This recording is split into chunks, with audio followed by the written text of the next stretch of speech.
अस्सलाम वालेकुम दोस्तों, उम्मीद है कि आप लोग ठीक हैं। आपका रोज़ा ठीक जा रहा है। माह रमज़ान के महीने में बनने वाले पाकिस्तान पर माह रमज़ान के महीने में ही एक अजीब नीम पागल किस्म के इंसान की वजह से इस वक्त जो एक अदारे पर मुश्किल है, मेरे ख्याल में वो आप लोग भी नोट कर रहे हैं कि इमरान खान की खातिर एक अदारे के सरबराह जो हैं, इस मुल्क का जो एक मोतबर अदारा है, उसका जो हाल कर रहे हैं वो भी आपके सामने है। पाकिस्तान की अदालती तारीख में शायद पहली बार ऐसा हुआ है। एक मोतबर समझा जाता है अदारा, जिसको हम अब सुप्रीम कोर्ट कहते हैं, जुडिशनली कहते हैं, जिसकी बात सब मानते हैं, जिस पर कौम इत्माद करती है। इस अदारे के सरबराह ने, मैं पहले भी लफ्ज़ यूज़ कर चुका हूँ कि एक नीम पागल, अब कोकीनी या नशई ये लफ्ज़ मैं इस्तेमाल नहीं करूँगा, जो कि मेरे दोस्त जो हैं वो वो इतराज़ करते हैं कि आप क्यों नहीं करते, क्योंकि वो ये सब कुछ उसमें ख़ासियतें मौजूद हैं, तो फिर आप क्यों नहीं करते। बट मैं ये लफ्ज़ यूज़ नहीं करता, मैं उसको बिल्कुल अमामे कोकीनी नहीं कहता।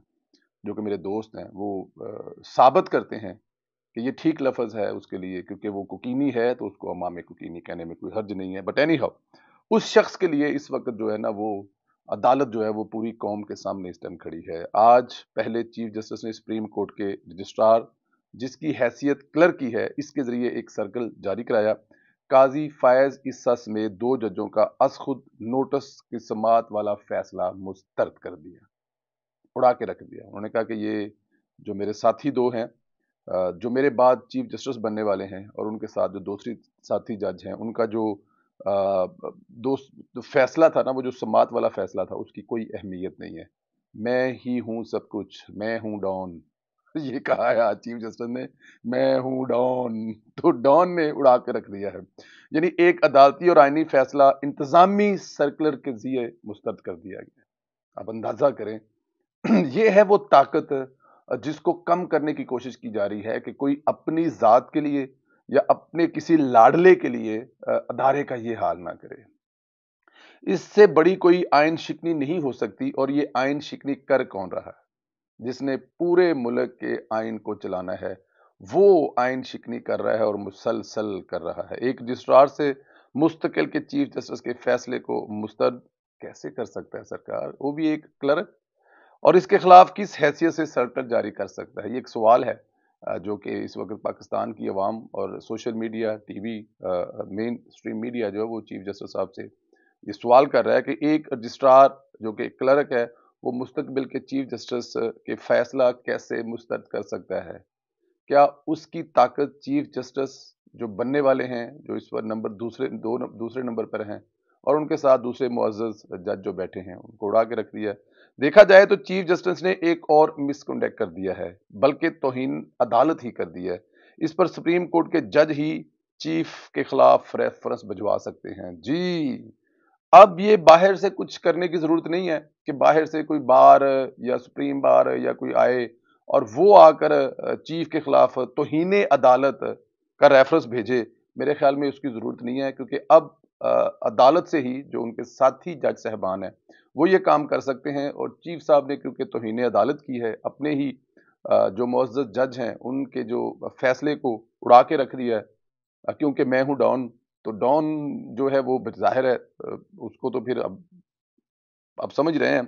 अच्छा, मामला इधर ही नहीं रुकता। आज इलेक्शन की समाअत करने वाला बेंच एक बार फिर टूट गया। यानी ये 7 से शुरू हुआ था, 7 से पहले 2 निकाले, फिर 1 निकला और आज एक और निकल गया। 7 में से 4 निकल गए हैं, लेकिन जिद नहीं छोड़ रहे। डॉन कह रहे हैं कि ये मैं वही करूंगा जो मैं चाहता हूं। बाकी के 2 भी अगर निकल जाएंगे तो मैं तन तनहा अपने लाडले को बचाने के लिए किसी भी हद तक जा सकता हूं। एक जज, एक सुप्रीम कोर्ट के जो चीफ जस्टिस साहब हैं, वो कह रहे हैं कि अगर बाकी के भी 2 निकल गए तो डॉन अकेला ही ये फैसला करेगा, और कर सकते हैं वो। बिल्कुल डेफिनेट ताकत है उनके पास जी, वो सरबराह है अदारे के। यानी ये भी एक रिकॉर्ड ही कायम हो रहा है कि बेंच बार बार टूट रहा है, लेकिन बेंच वही है। बेंच को कोई फर्क नहीं पड़ा, उसमें से निकलते जा रहे हैं। मतलब बेंच ना हुआ, ट्रेन हो गई कि हर स्टेशन पे रुकती है, मुसाफिर उतरते हैं, ट्रेन फिर चलती है, अगले स्टेशन पर ट्रेन रुकती है और फिर चलती है, लेकिन ट्रेन चल रही है। एंड में अगर ट्रेन में अकेला भी एक ड्राइवर भी रह जाएगा तो वो उसे मंजिल मकसूद तक ले जाएगा, क्योंकि उसने तहैया कर लिया हुआ है کہ میں نے بریک جو ہے نا وہ لاہور سے نکلنا ہے اور شور کوٹ جا کے لگانی ہے، کیونکہ شور کوٹ میں میرا پیار محبت کرنے والا نہر دے پل تھلے میں اڑیک رہا، تو میں نے شور کوٹ جانا ہی جانا ہے۔ تو ایک بھی اگر جو وہ ہے نا رہ جائیں گے چیف جسٹس صاحب، تو وہ پھر بھی اس کو کریں گے، لیکن چیف جسٹس صاحب کا حوصلہ ٹوٹ نہیں رہا۔ آ، حوصلہ کیوں نہیں ٹوٹ رہا وہ آگے جا کر بتاؤں گا، پہلے ذرا اس پر بات کر لیتے ہیں۔ آج سماعت کے آغاز پر جسٹس منطق نے بینچ کا حصہ بننے سے معذرت کر لی۔ انہوں نے فیصلہ لکھنے سے پہلے مجھ سے مشاورت نہیں کی جاتی، پوچھا نہیں تک نہیں جاتا، اپنی مرضی کا فیصلہ ڈکٹیٹ کیا جاتا ہے، اپنی مرضی کا آرڈر آف ڈے ڈکٹیٹ کر دیا جاتا ہے کہ میں اس بینچ میں بیٹھا ہوں، اس بینچ کا حصہ ہوں، جو بھی فیصلہ ہوگا، جو بھی آرڈر آف ڈے ہوگا، اس میں میرا نام شامل ہوگا، لیکن مجھے کسی صلاح مشورے میں شامل نہیں کیا جاتا، مجھ سے پوچھا تک نہیں جاتا، مجھ سے صلاح تک نہیں لے سکتے، تو میں اس پھر بینچ میں کیوں بیٹھوں۔ جسٹس جمال مندوخیل نے کہا کہ جسٹس امین الدین نے کیس سننے سے معذرت کی تھی۔ جسٹس امین الدین کے فیصلے کے بعد حکم نامے کا انتظار تھا، مجھے عدالتی حکم نامہ کل گھر موصول ہوا ہے، حکم نامے میں نے الگ سے نوٹ تحریر کیا ہے۔ اختلافی نوٹ کے مطابق مندوخیل صاحب لکھتے ہیں کہ میں بینچ کا ممبر تھا، فیصلہ تحریر کرتے وقت مجھ سے مشاورت نہیں کی گئی، میں سمجھتا ہوں کہ بینچ مس فٹ ہے، دعا ہے اس کیس میں جو بھی بینچ ہو ایسا فیصلہ آئے جو سب کو قبول ہو، اللہ ہمارے ادارے پر رحم کرے، میرے ساتھی تمام ججز آئین کے پابند ہیں، حکم نامہ کھلی عدالت میں نہیں لکھوایا گیا، جسٹس قاضی فیصلہ کے فیصلے کا کھلی عدالت میں جائزہ لیا جائے۔ چیف جسٹس پاکستان نے جسٹس جمال مندوخیل کو بات کرنے سے روک دیا اور ان سے کہا کہ بہت بہت شکریہ، بینچ کی تشکیل کا جو بھی فیصلہ آئے گا کچھ دیر میں عدالت کو بتا دیا جائے۔ جسٹس جمال مندوخیل کا کہنا تھا کہ میں کل بھی کچھ کہنا چاہ رہا تھا، شاید فیصلہ لکھواتے وقت مجھ سے انہوں نے کہا جی شاید فیصلہ لکھواتے وقت مجھ سے مشورے کی ضرورت نہیں تھی، شاید فیصلہ لکھواتے وقت مشورے کے قابل نہیں سمجھا گیا، اللہ ہمارے ملک کی خیر کرے۔ یہاں پر افسوس کا مقام ہے کہ جو شخص اپنے ساتھی ججز کے ساتھ انصاف نہیں کرتا، ان کی رائے نہیں لیتا، مشاورت نہیں کرتا، فیصلے ڈکٹیٹ کرتا ہے، وہ قوم کو کیا خاک انصاف دے گا؟ بڑی سمپل سی بات ہے۔ وزیر اعظم صاحب نے کہا ہے نا کہ وہ ان کے نام ضرور لگتا ہے کہ یہ جو فیصلہ ہے، یہ جو آٹا تقسیم ہو رہا ہے، یہ شہباز شریف صاحب کر رہے ہیں، لیکن اس میں کیبنٹ کا فیصلہ آتا ہے، میں اپنی کیبنٹ کے ساتھ مل کر فیصلے کرتا ہوں، کیونکہ وہ میری طاقت ہیں، وہ میرے ساتھ ہیں، اور اگر یہاں پر چیف جسٹس صاحب نے اپنے ساتھی ججز کو ساتھ نہیں ملانا اور ان کے ساتھ مل کر فیصلہ نہیں کرنا، تو پھر میرے خیال میں اس کی مثال دنیا میں کہیں نہیں ملتی۔ یہ تو سیدھا سادہ عدم اعتماد ہے اور اس کا حل فل کورٹ یا استعفیٰ ہے۔ لیکن چیف جسٹس نے فل کورٹ تشکیل دینے کے بجائے 3 رکنی بینچ بنا دیا، جس میں اپنی سربراہی میں جسٹس تاج الحسن اور جسٹس منیب کو شامل کر لیا۔ یہ وہی جج ہیں جن کو دیکھ کر دنیا پہلے سے بتا دیتی ہے کہ فیصلہ کیا آنے والا ہے، لیکن چیف جسٹس صاحب کو اس بات کی سمجھ نہیں آ رہی اور آئے گی بھی نہیں، کیونکہ اس وقت وہ ایک کسی کے عشق کے محبت میں مبتلا ہیں، اور پتہ ہے جب آپ کو کسی سے عشق ہو، وہ بھی اس عمر میں، تو وہ پھر نہیں دیکھتا کہ میں توتوں والا ہوں یا میں پوتوں والا ہوں، تو وہ پھر یہ بھی نہیں دیکھتی کہ میرے کتنے دوترے ہیں، میرے کتنے پترے ہیں، میری اولاد جوان ہے، میں اس عمر میں کیا کر رہی ہوں، پھر وہ عشق میں بہہ جاتے ہیں۔ پہلے والا جو ہے وہ اپنی پہلی بیوی کو طلاق دے دیتا ہے، اور جس سے وہ عشق کرتی ہیں وہ پھر اپنے ہسبینڈ اور بچوں کو بھی چھوڑ دیتی ہیں، اور پھر وہ عدت میں بھی نکاح کر لیتے ہیں، کیونکہ عشق ہے نا، عشق پھر دیواریں نہیں دیکھتا۔ تو یہ عشق جو ہے چیف جسٹس صاحب کو اس وقت ہوا ہے، اور وہ اس عشق میں اتنے آگے چلے گئے ہیں کہ اپنے ادارے کو، جس ادارے نے ان کو عزت احترام دیا ہے، اس کا وہ جو حال کر رہے ہیں وہ میرے خیال میں آپ کو بتانے کی ضرورت نہیں ہے۔ ویسے بھی جسٹس تاج الحسن پر اعتراض تھا، انہیں علیحدہ کیا تھا، پھر وہ شروع سے ہی نئے بینچ کا حصہ کیسے تھے؟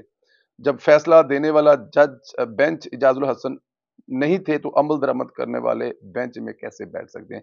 یہ بھی ایک قانونی ماہرین جو ہیں وہ سوال اٹھا رہے ہیں۔ ان کے اعتماد کی سب کی بڑی وجہ جو بتاتا چلوں، عمران خان نے یقین دلایا ہوا ہے کہ ڈٹے رہو چیف صاحب، میں سڑکوں پر لاکھوں کروڑوں عوام لے کے آؤں گا اور افتخار چودھری سے بھی بڑی تحریک چلا کر آپ کو دوبارہ اس سیٹ پر بٹھاؤں گا، ہم تمہارے پیچھے کھڑے ہیں، ساری پبلک پاور تمہاری ساتھ ہے، تمہیں دوسرا افتخار چودھری بنائیں گے، کچھ نہیں ہونے دیں گے۔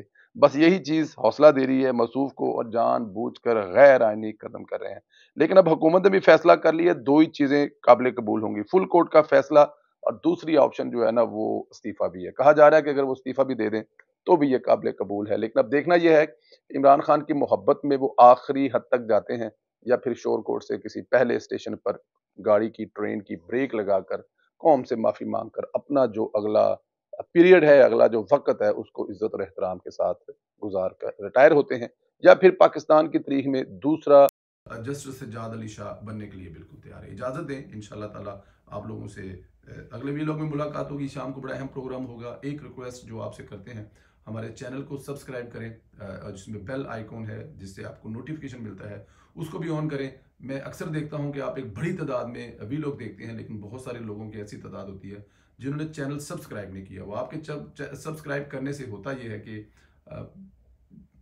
ये ज़्यादा लोगों तक पहुंचता है, ज़्यादा इसकी रीच होती है, और जो हम ये मैसेज या पैगाम या मेहनत करते हैं वो ज़्यादा लोगों तक जाती है। अपना बहुत ज़्यादा ख्याल रखें, इजाज़त दें, खुदा हाफिज़।